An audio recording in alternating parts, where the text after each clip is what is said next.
date, newly appointed Minister of Public Service and Administration, Noxolo Kiviet, has been accused of receiving postgraduate qualifications at the University of Fort Hare without the prerequisite junior degrees.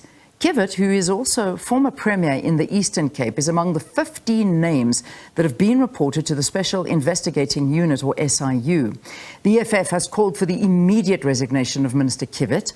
The organisation says the reports give credence to the claims by University of Fort Hare Vice-Chancellor Sakhele Buhlungu, who, after an assassination attempt on his life, revealed that 15 high-ranking politicians implicated in the fraudulent awarding of postgraduate qualifications have been reported to the SIU.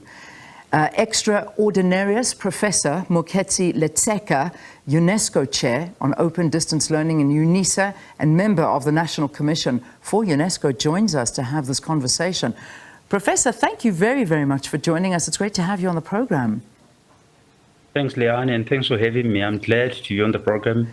In this very trying moment, we are dealing with serious issues. This is a very serious issue, and I know in your view that this is a very deep rot that's going on. I mean, to what degree is corruption happening in South Africa's academic institutions? Yeah, Leanne, it's deep. It's very deep.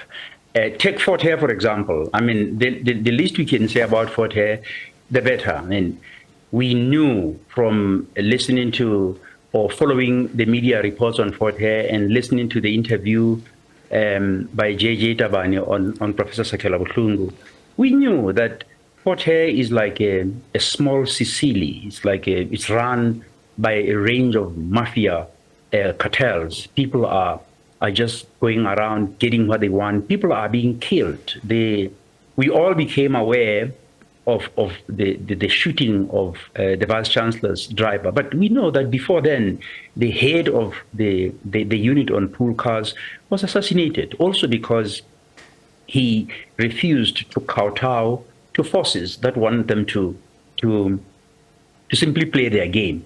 Let me remind our viewers that in 2018, a professor from, I think, the University of Zululand, a colleague of mine, I had just entrusted him to review a PhD from UNISA. He got gunned down, shot 4 times. It was all over the newspapers, shot 4 times. And the reason for his elimination was that he had uncovered a syndicate within his faculty of people that were issuing fraudulent PhDs. So this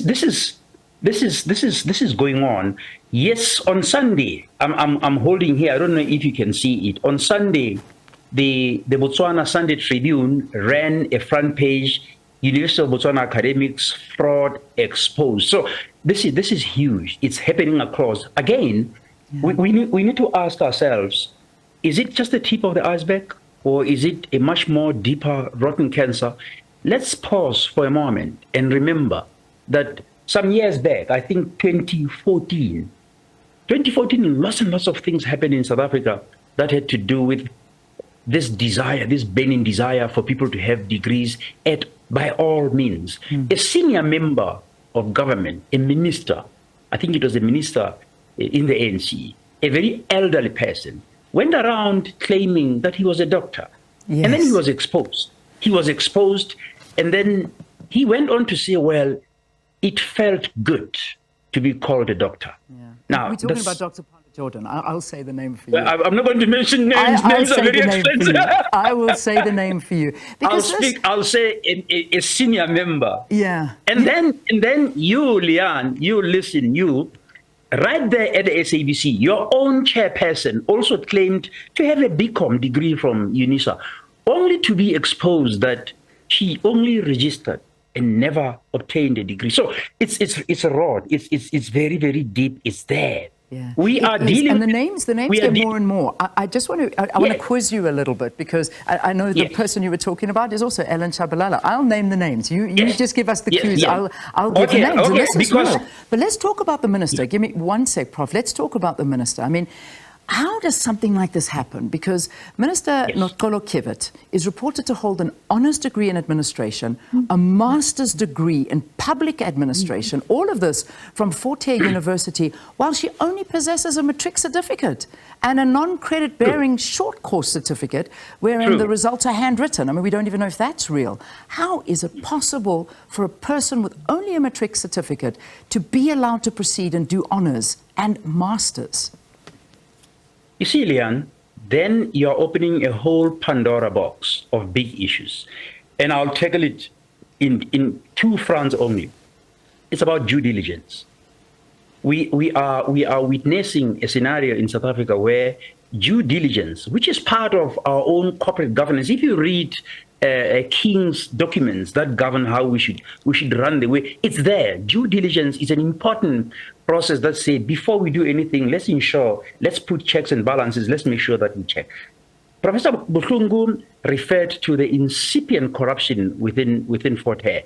It seems to me that the minister got her way into the university, got registered because the system in the university allowed her. We cannot allow that. We cannot allow a situation where higher education, which is supposed to be the custodian of knowledge, of excellence, of protocols, then gets invaded, where people within, this time I really want to point fingers at whoever it is in the admission division. Somebody in the admission division looked this way and got the papers processed. You cannot have an honors degree if you have not passed your bachelor's degree, and you must pass that bachelor degrees with a particular grade. You must at least have more than 60%. So if you don't even have a bachelor's degree, let alone have a 60% pass mark, how on earth can you do an honors? Again, and I'll point the finger to the presidency again.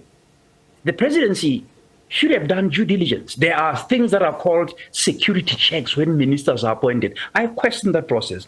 How well was the security check of Minister Noxolo Kiviet done when she was appointed? Those checks are to ensure that we put people with credibility, with integrity in positions of public office. So there's a whole range of processes that seem to be falling apart, and we need accountability. Yeah, and there's also, I mean, the other names that have come up in this is Oscar Mabuyane. I mean, we know there was a whole saga around that.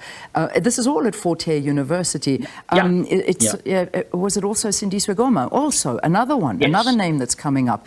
And all of this at the heart of it is a Nigerian national. The professor that was there, we know that he did serve a little bit of time, but he's out and about and he's still being investigated for a whole bunch of things.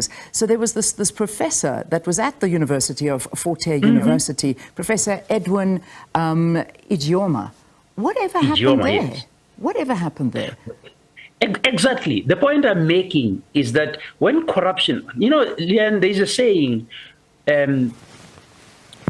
absolute corruption corrupts people absolutely. My point basically is that the professor seems to have worked with someone in admission who, as it were, prioritized his choices of students that had to come in. That can only be the way to explain why people can be registered in so dubious means. I believe this points to what Professor Sakhele was saying, that within the university's interdependencies, there are very incipient corrupt practices that allow certain corrupt cultures and traditions to be upheld.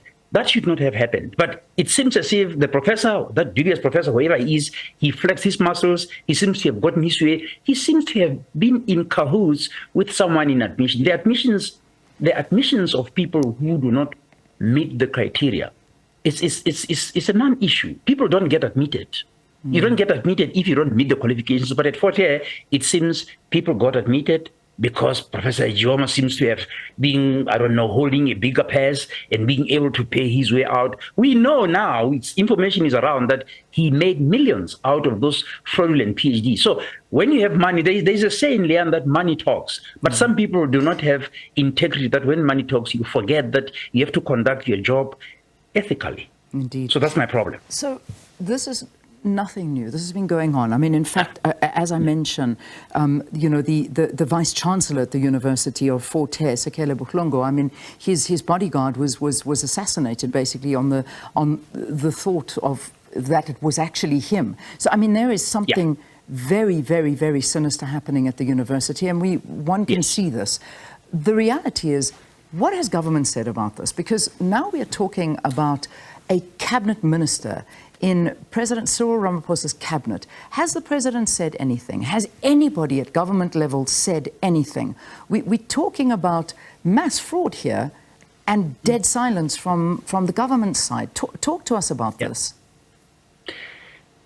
The last I saw was when President Ramaphosa had a meeting with Vice-Chancellor Sakhele Buhlungu to simply assure him of the VIP security to guard him following the assassination, the murder of his bodyguard.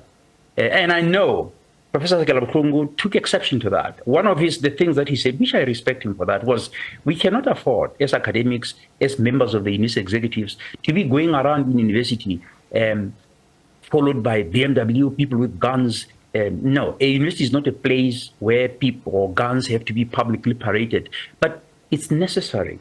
It is necessary because when the life of the Vice-Chancellor is at stake, that becomes... So the last time I saw the meeting with President Ramaphosa was when he was assuring Professor Buhlungu that he will have a VIP security. This thing just exploded. I saw the statement by the EFF yesterday. Oh, I'm not even sure whether it's an opposition party. They are always picking up on things. But then it goes back to what I was saying, that in governance, we need to be honest.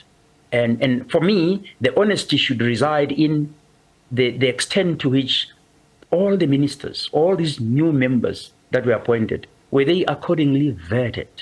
How robust are the security checks mechanism to ensure that people that get the appointments for public offices like a minister, they pass particular criteria? Security checks are very important. If you bring anybody in government, you'll have egg in your face. And President Ramaphosa is already having that. I mean, we already know there are some members that are appointed in his cabinet that are still having cases from the state captured. Those things are matters that as South Africans, we need the president to take us in confidence and explain to us how are security checks done and how did this matter happen. So my point is that the presidency also has a case to answer.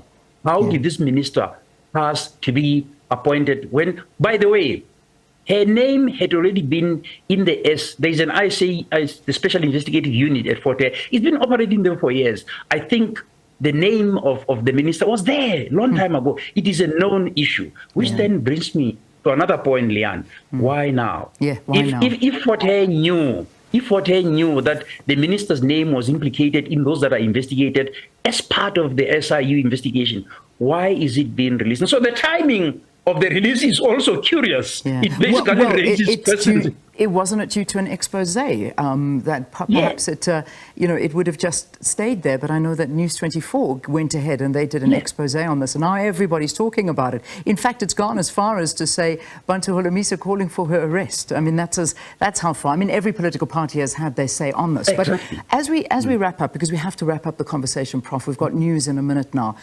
Sure. What does this do to the integrity of our institutions? Students get up every single day. People have worked exceptionally hard to get their degrees. Individuals like yourself, like the hundreds of thousands of other people that are currently studying right now exceptionally hard to further themselves. Firstly, what does it do to the reputation of African institutions and universities here in South Africa? And how does this affect society when you've got people walking around claiming to be doctors and have masters and honors? Meantime, this is not the case. There's a huge reputational damage, that I can assure you. Our higher education system now is a laughingstock across the world. We are a laughingstock. We are, maybe they'll be calling us banana higher education sector, so to say. Now, to answer your second question, I think it's, for me, I have a problem when we, the educated people, we are supposed to set the benchmark as role models. We are supposed to set examples. We are supposed to be ethical. We are supposed to be respected. We are supposed to be trustworthy. So if the higher education system is not ethical, is not compliant, is not trustworthy, it's a danger to society, and we cannot afford that. The higher education system is supposed to be a space where knowledge is created, where human resources are developed, where innovation is seen to act, where the engineering of the development of the human capacity, excellent people are produced. But if our higher education system is now fraught with all these shenanigans, then maybe that explains why we are junk. We are junk in all aspects. We are junk economically, we are junk politically, then we are becoming junk societally, we are junk even in the higher education sector. I think this is a sad indictment on who we are. As Bishop Tutu called us the Rainbow Nation, I think the rainbow is fading. Yeah. We leave it there, Prof. Thanks for talking to us. That was Extraordinarius Professor Moeketsi Letseka, UNESCO Chair on Open Distance Learning in the College of Education in UNISA, giving his perspectives on the ongoing developments on allegations of fraudulent awarding of postgraduate qualifications at the University of Fort Hare in the Eastern Cape.